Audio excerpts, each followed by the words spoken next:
You are Locked On Lakers, your daily Los Angeles Lakers podcast. Part of the Locked On Podcast Network, your team every day.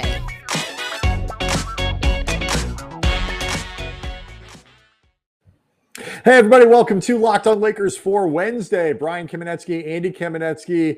Andy, so much to talk about today. The Dennis Schroder saga has officially come to an end. One of the strangest chapters in recent Lakers history comes to a very disappointing conclusion for Dennis. Yeah, it was not sehr gut for Dennis Schroder. He ended up signing a 1-year deal with the Celtics. Boo!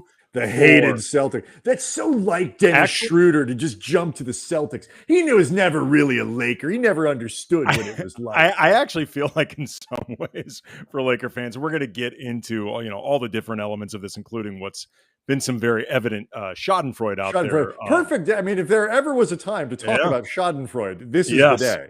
But I think for a lot of Laker fans, like the idea of Schroeder not just having to take that 1-year taxpayer mid-level exception for 5.9, but also with a team that they despise, a team that they hate, making Schroeder do that.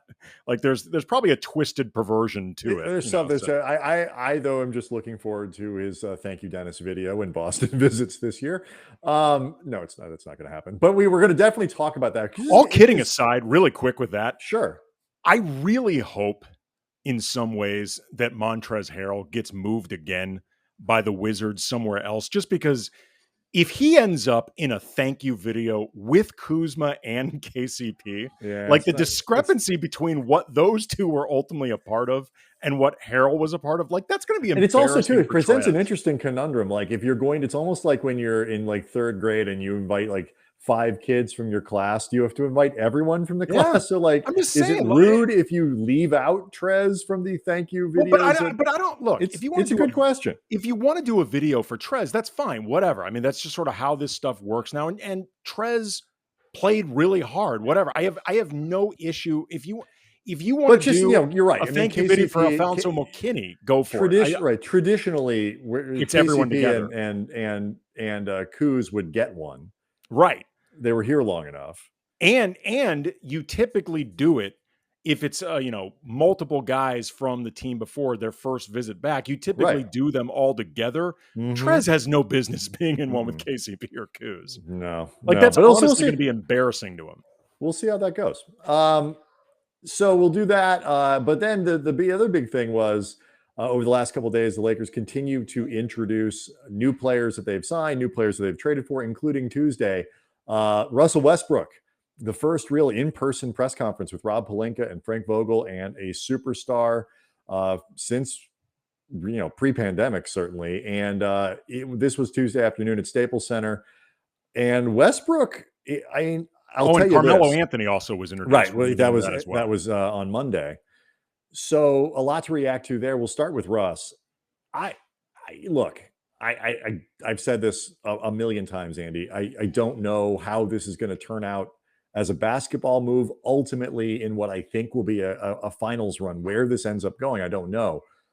But all the reasons that fans love Russ as a player, why players love Russ as a player, all of that came through at Tuesday's press conference. Oh, yeah. I mean, you can feel, you and I actually did not attend the press conference at Staples in person. We both got Zoomed kids. It, baby. Yeah, we both got kids who are home right now. Our family's actually visiting. So, I mean, there was just a lot going on. I also didn't read the press release closely enough to know I had to RSVP to be there in person. There is also that. True.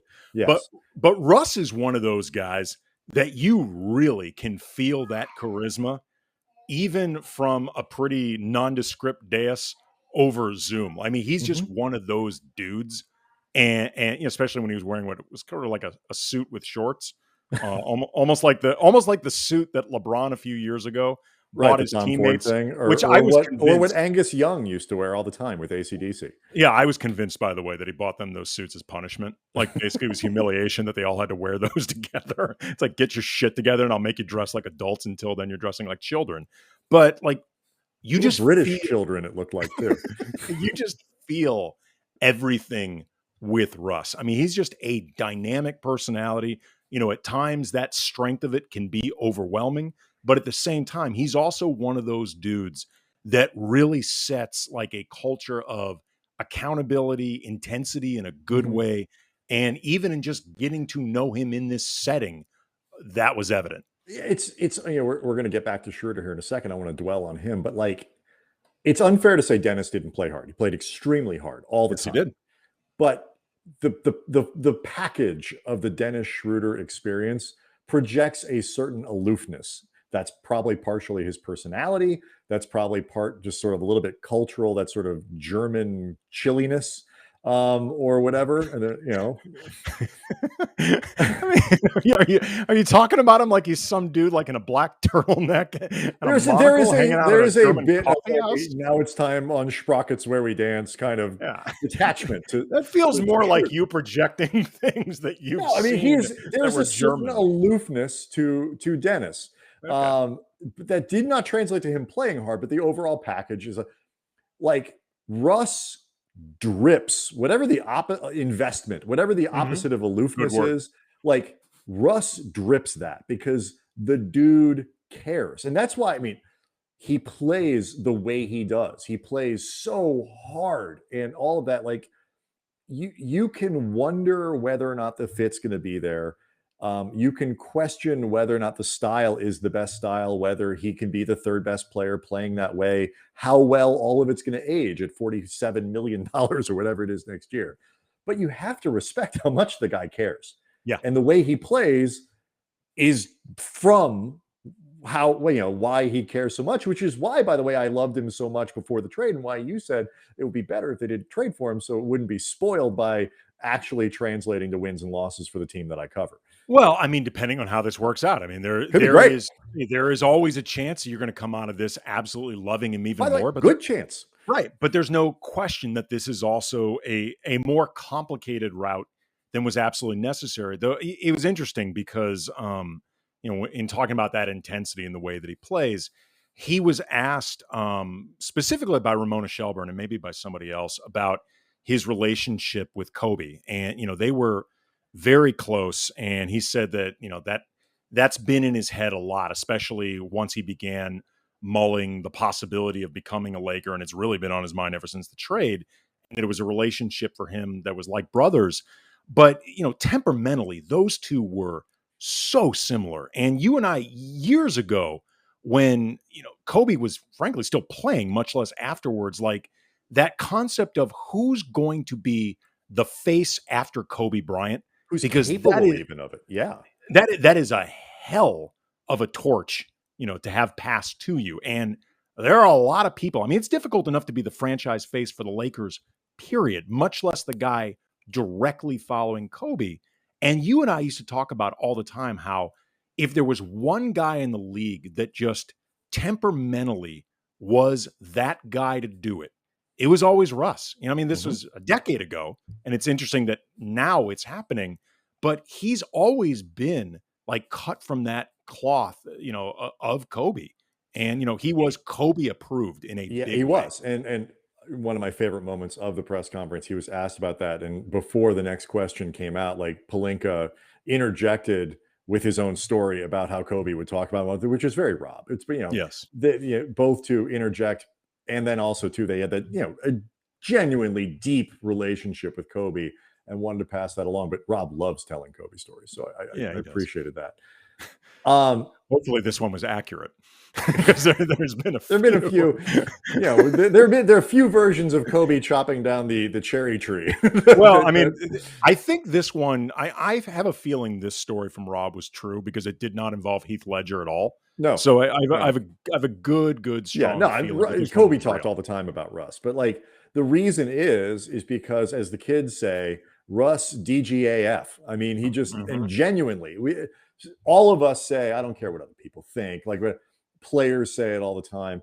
They're all lying, like except Russell Westbrook. Like he genuinely, you can tell by the way he dresses, you can tell by the way he plays, and just the attitude that he has. He genuinely, he doesn't care what we think. I'm sure he cares what his peers think, He and the does. people that he respects. I'm sure he cares what Kobe thinks. I'm sure he cares what LeBron thinks. He doesn't care what we think. And by the way, he shouldn't.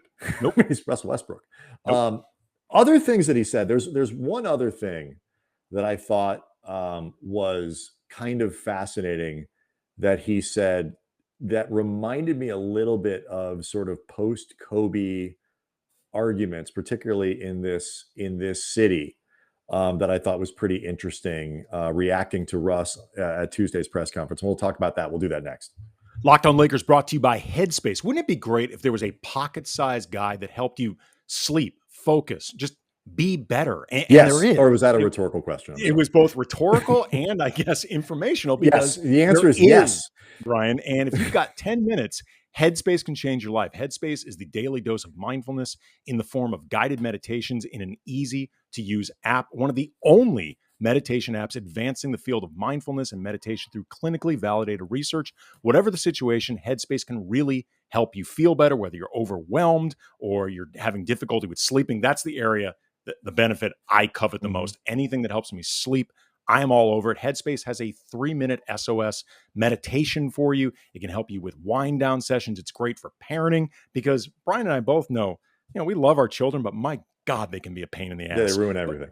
Yes, they really do. But again, love them so much. But still, Headspace's approach to mindfulness reduces stress, improves sleep, boosts focus, and it lends to your overall sense of well-being. It's got right now 600,000 5-star reviews, just like this podcast. That's right. And over 60 million downloads. Again, just like this podcast.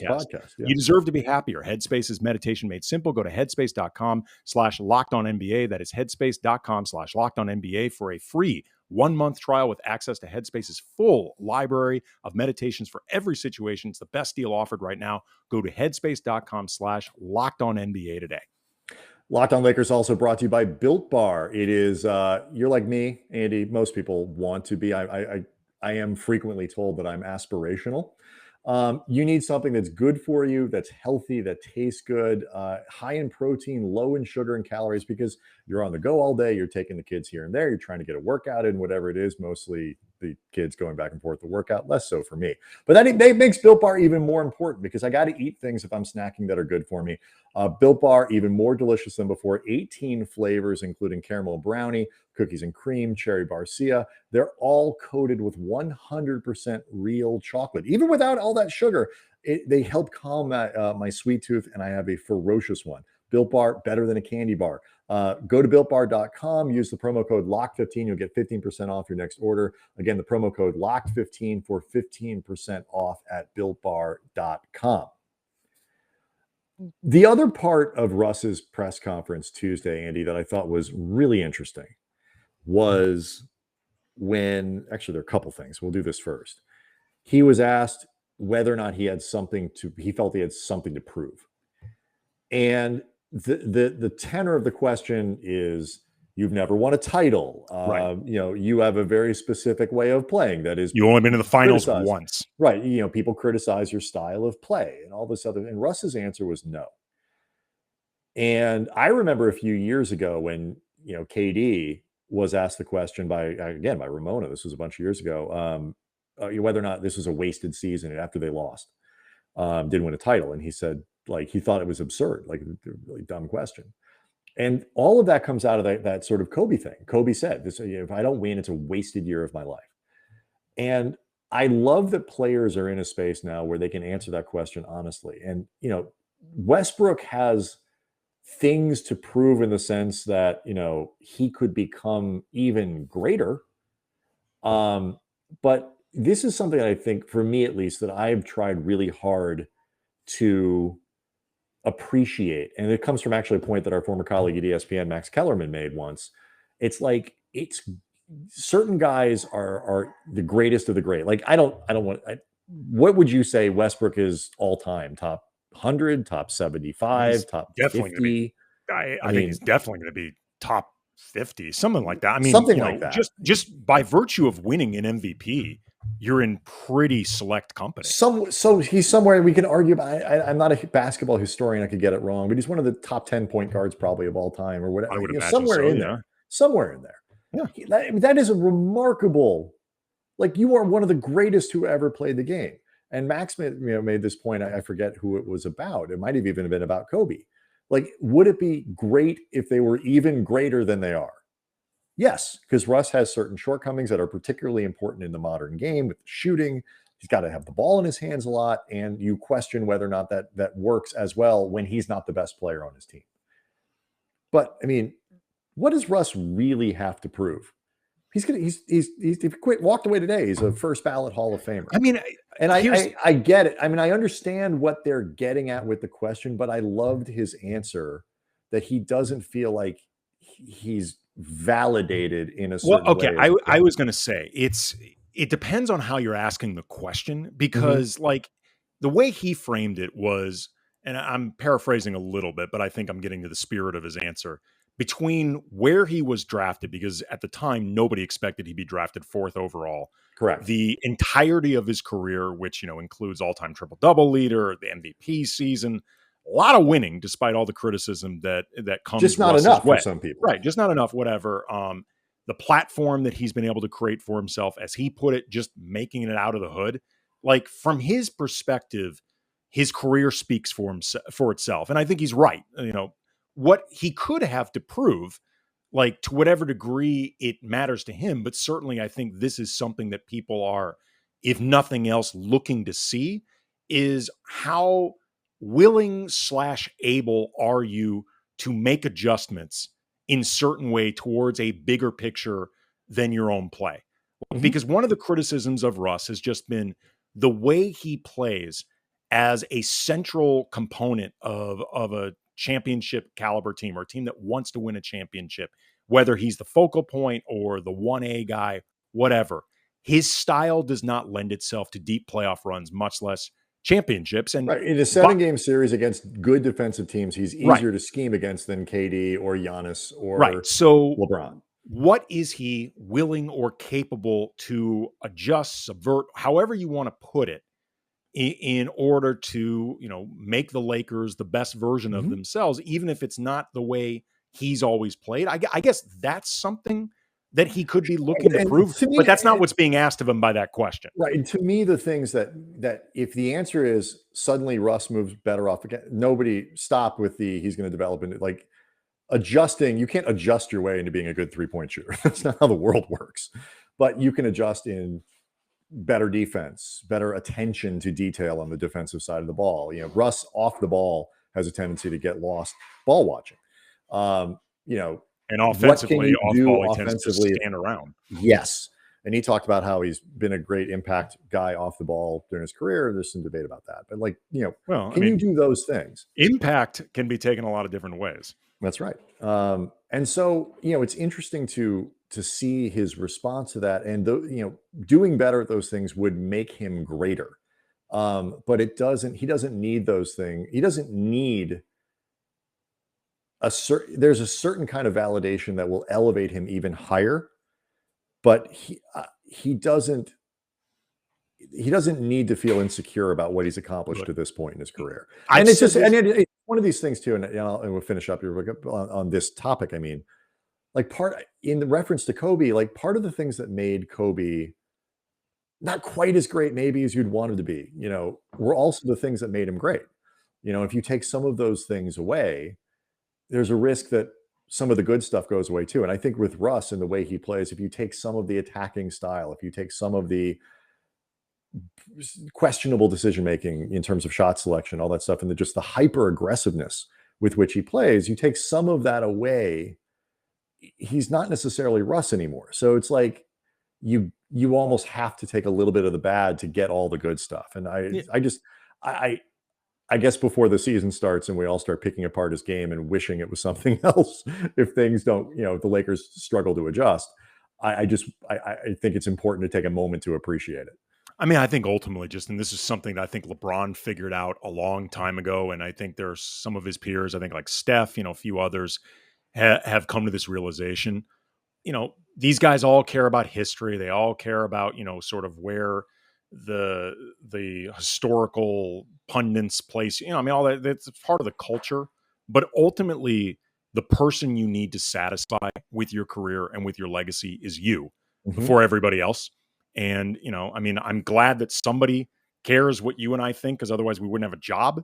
But the truth is, what you and I think ultimately of Russ's career and Russ's legacy, like, doesn't matter. No. And that's the same thing. I don't care if you're talking about guys as high profile as Stephen A. Smith. Like, ultimately, what he thinks of it doesn't matter. What matters is what Russ thinks. And Russ sounds like somebody that's very secure with where he is, and he should be. Yeah, last thing, and we didn't even have to get into it. I thought it was interesting too, when talking a lot about Westbrook and the fit and all that stuff. They talked a lot about culture. They talked a lot about attitude, all of leadership, all of those things, which are the non-basketball related stuff, and a lot of we'll figure it out when it comes to the basketball. They're very non-committal when it came to figuring out like anything of like, how do you guys think you're going to make this work? It was like, hey, we'll figure it out. And well, I mean, a minute. There's going to be ups and downs. That's going to happen. I mean, I thought that was interesting. Look, one thing, if you want to feel hopeful that they'll figure it out, as Pelinka mentioned, Russ used to get triple doubles with force, but now they're done with more thoughtfulness. I have no idea what the hell that means. I know what that means. It felt almost like a backhanded compliment to Russ. I think it was him just trying too hard to be profound. Either way, Rob hasn't had a chance to spread his wings and fly in a while. I mean, he's suffered through the pandemic too. I'm actually surprised there wasn't more. He could have actually used like a couple opportunities to workshop his material, tight five, something like that. It's been tough. Before we get to Dennis, Melo was sort of in keeping with veterans who are going to be very easy to root for as human beings. Yeah, Melo at his press conference, Zoom from his home. I think we think it looked like or like some sort of. It looked like Brian. Not the club, but like the old it looked like. It was Carmelo Anthony's steakhouse inside his actual house. Like I kept waiting for a sommelier to walk joining us from his library, Carmelo Anthony. By the way, every presser should be from now on, from wherever the hell Melo was. They should build a set. Yes, it was fantastic. But just you would talk about a guy who is you understand why he is so popular among his peers. Mm-hmm. He's going to be another easy guy to root for, like a guy that around the league, you look at the team and you say, hey, I don't have a problem with that guy winning. They're shaping up to be a very likable group. Yeah. First of all, you can come at Melo with all of the old guys jokes, and he's one of the older guys on the team. He said oldest, I think, isn't he? He's I think he is the oldest. I can't remember if Jared Dudley's 40 or 50. No, Jared Dudley is an old soul, but he is younger than Carmelo. Okay, well, either way, though, Melo may be the oldest guy on this team, but he said both in a way that was joking, but I think also honestly, like, we don't care. We don't care how old this team was. He was kind of laughing when he said it. He said that a championship is basically the only. And granted, he also forgot what the question was. He had to put on his readers. But he said that championship right now is the only thing he's did missing. The whole interview with one of those old-fashioned horns in his ear. The thing, though, that stood out to me most that I thought was really interesting from Melo was he was asked a question about the adjustment to coming off the bench, which he did last year full-time with Portland. And, we can all remember in OKC where that question was posed to him, and he acted like it was a personal affront. And he said that he had to swallow ego and pride to accept the role, but also used ego and pride to stay motivated. Mm-hmm. And I thought that was a really smart way of phrasing it and thinking about it. Like that same ego that would make him think that he's above coming off the bench would be what would ultimately lead him to flourish in it, because that ego is going to prevent him from, just sort of drifting into or pouting into becoming an afterthought. Like he still wants to be Carmelo Anthony in some form when he's on the court. And I think that's served him really well the last few years. Yeah. And you talked a lot about how much he being away from the game showed him how much he loved the game and he wanted to get back and play. And that meant, that when he came back to Portland, he was still a starter, but a different kind of starter. And then he was asked to change his role, really become a bench role guy last year in his second year in Portland. And enjoyed it and embraced it. And like you said, the ego challenge of relearning, 17 years or whatever he's played. It's a long, it's a lot of time to be a starter and you have a certain routine and unlearn those things and not even taking fewer shots, or just like literally, you got to recalibrate how you do your whole game. I've said Like many the times, I challenge think of that hurt Wes Matthews. I think that Yeah, hurt Wes I Matthews agree last with you. year. He has been a starter basically his whole career. Yeah. And I think it was difficult for him to adjust. And so hearing him talk like that, just there is a sort of an honesty and a transparency with him that, again, you understand why he's so popular. And it's somebody that I hope that we're able to at least get around a little bit over the course of the season, depending what the protocols are and how media works and all that kind of stuff. Because he's Carmelo Anthony. I mean, we fans both should remember, like, you talk again, you want to, like Westbrook. Would it be better if Carmelo did certain things better? Sure. But he is one of the great scorers of this or any other generation. And, we're not getting that guy in LA now, but he's, he is Carmelo Anthony. So it's, I mean, we've both also just always had a soft spot for the guy. Yeah, so I really want to see this work out. All right. So Andy, you and I would be very excited if we sign some sort of contract that over the next calendar year would pay us $5.9 million. Like, that would be great. I could live with it. I'd take half. Take half of that. If you could have had $84 million, though. Yeah. It stings a little. We'll talk about that next. Locked On Lakers brought to you by Bet Online, the fastest, easiest way to bet on all your sports action. Baseball season's in full swing. You can track all the action at Bet Online. This week, as always, tons of sports action on the go, so get all the latest odds, news, info for all your sporting needs, including MLB, UFC, MMA, the NFL. We're going to get preseason soon, then all of a sudden, the fantasy draft's going to roll around. Chargers this weekend. Right, and then you're going to have the actual NFL season. So a lot of sports, as always, swirling about us. Before the next pitch, head over to Bet Online on your laptop, your mobile device. Check out all the great sporting news, sign-up bonuses, contest information. Don't sit on the sidelines anymore. This is your chance to get into the game. Head to the website, use your mobile device, sign up today, receive your 50% welcome bonus on your first deposit using the promo code LOCKEDON. Bet Online, your online sportsbook experts.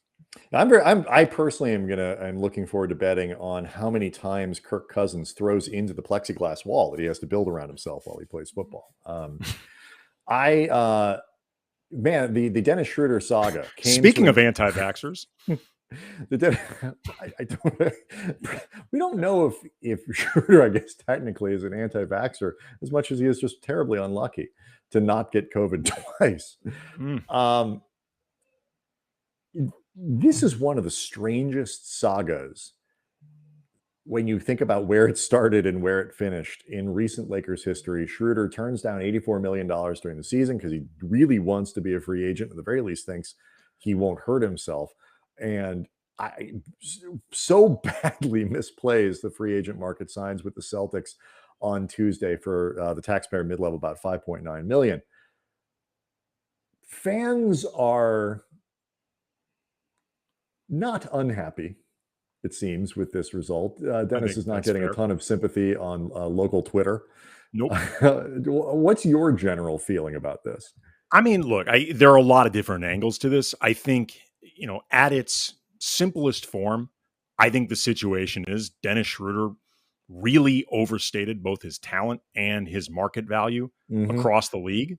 And even having overstated both of those elements, could have gotten a lot of money.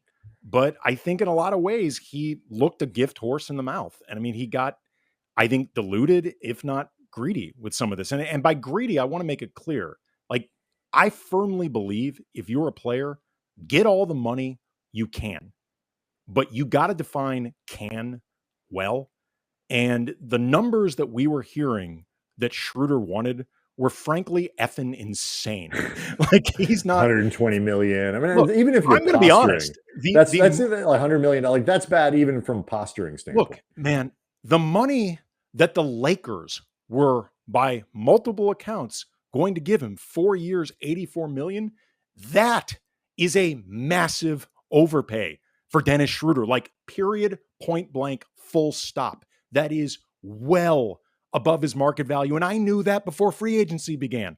I knew that was well above it. And the Lakers were going to give that to him because I think he thought he had them over a barrel from the moment he arrived. And to some degree, he did, I think, for at least a while before the Lakers started looking at other options, including ultimately trading for Russell Westbrook. But when they traded for Dennis Schroder, they thought of him as a long-term piece. Yes. And maybe they were too outward in that and, maybe showed their cards a little bit too much, and it led to Schroeder feeling like he had a massive advantage over them. I know you and I both thought for a while like he was the one in the driver's seat, but you have to know where you really stand. And I think he really overinflated that standing and that stature for a while, even while he still could have gotten more than he was worth. Yeah. I mean, look, the Lakers inevitably were set up to overpay him probably some, by $3 or $4 million based on what the market, probably the open market would give him, even coming off a good season. And that's not necessarily bad. Like there is an Earth 2 in which the season doesn't disintegrate completely. True. Schroeder has a good year, maybe not exactly like what it looked like in Oklahoma City, but a good year. It makes sense to, you're not, at the very least, you're not unhappy that he's still here and going forward and all that stuff.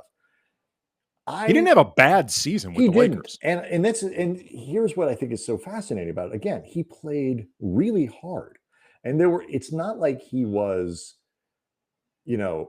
indifferent to the Lakers trying to win games. It's not like all of this stuff. He's just such a weird dude that it was a little Dwightish, like Dwight 1.0, in that it's just, there were times when it's just sort of hard to root for the guy, and the weirdness of COVID didn't help him, and having to sit out twice for the protocols didn't help him. And like all of this stuff, like it could not have gone worse. And that's the part that I think is amazing about it. And I don't relish the guy turning down $84 million and ending up with 5.9. Like I don't take joy in that. I really honestly don't think fans should either. Like he's not like, he didn't like murder someone. He's not like, all he did was overestimate his own value. And I understand greed is not an appealing quality, but it's not even so much, it's not just greed. It's also just the belief that these guys have in themselves. He had I think he said it when he got here. I want to be a free agent. I want to get. He kept saying it throughout the year. I want to do that. That turned out to be wildly stupid. Right, but let me say this really quickly. From a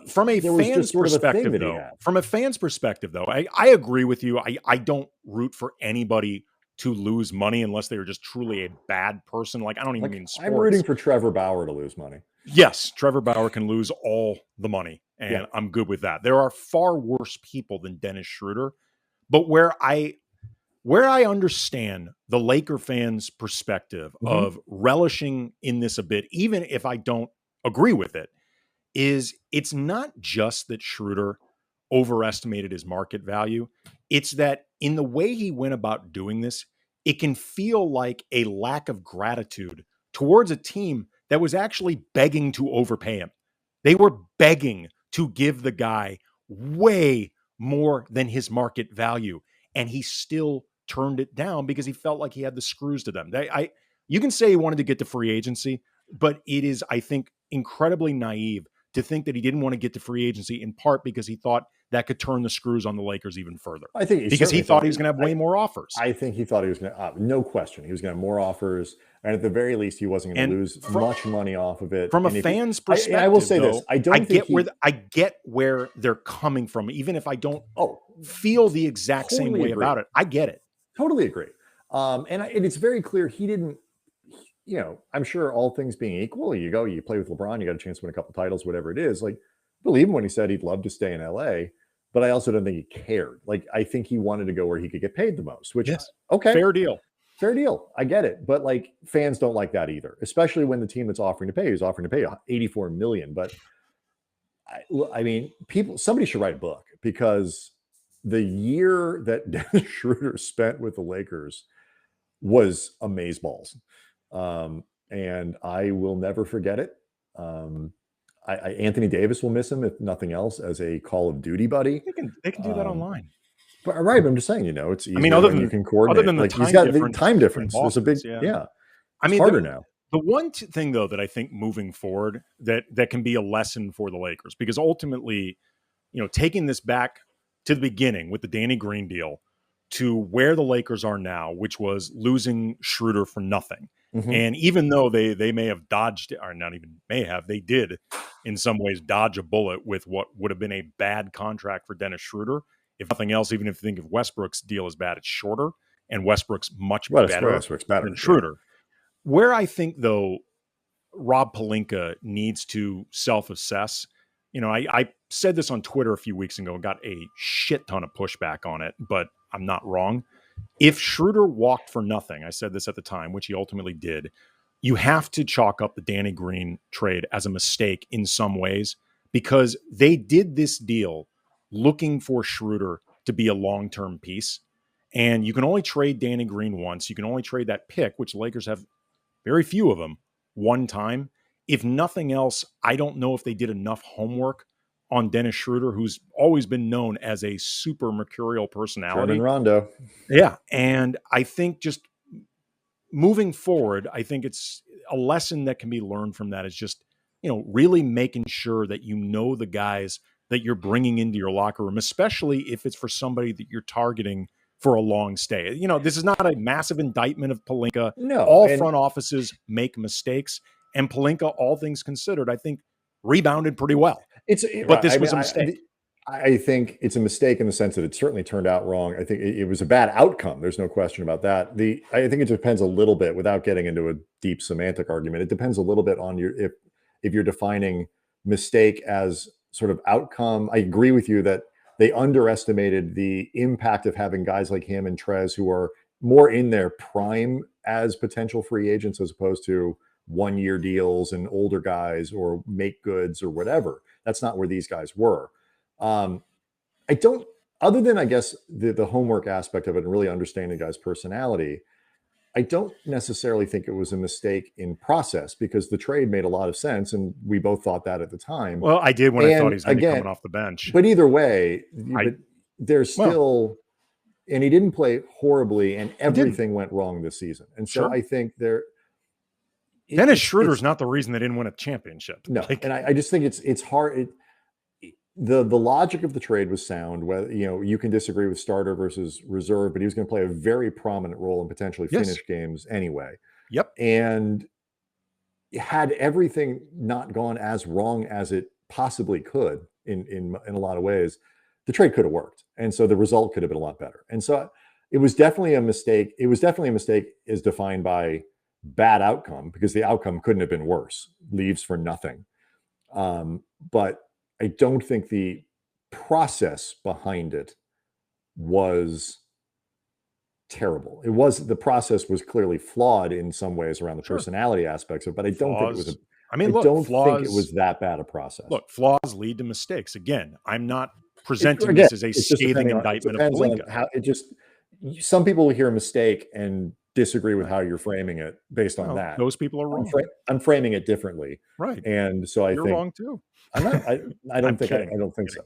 But anyway, we will not soon forget you. The other Dennis. people, though, are wrong. I am. It's certainly, if you're not framing it as bad outcome, then you're definitely wrong. Yeah. You can, and then it's just a question of arguing about process and really what defines a front office mistake. So that's that. Keep an eye out for Friday's show. We're going to have Jacob Root on at a new addition to Silver Screen and Roll. He actually covered Malik Monk last year with the Hornets. And so we're going to talk Lakers basketball. We're going to talk Malik Monk.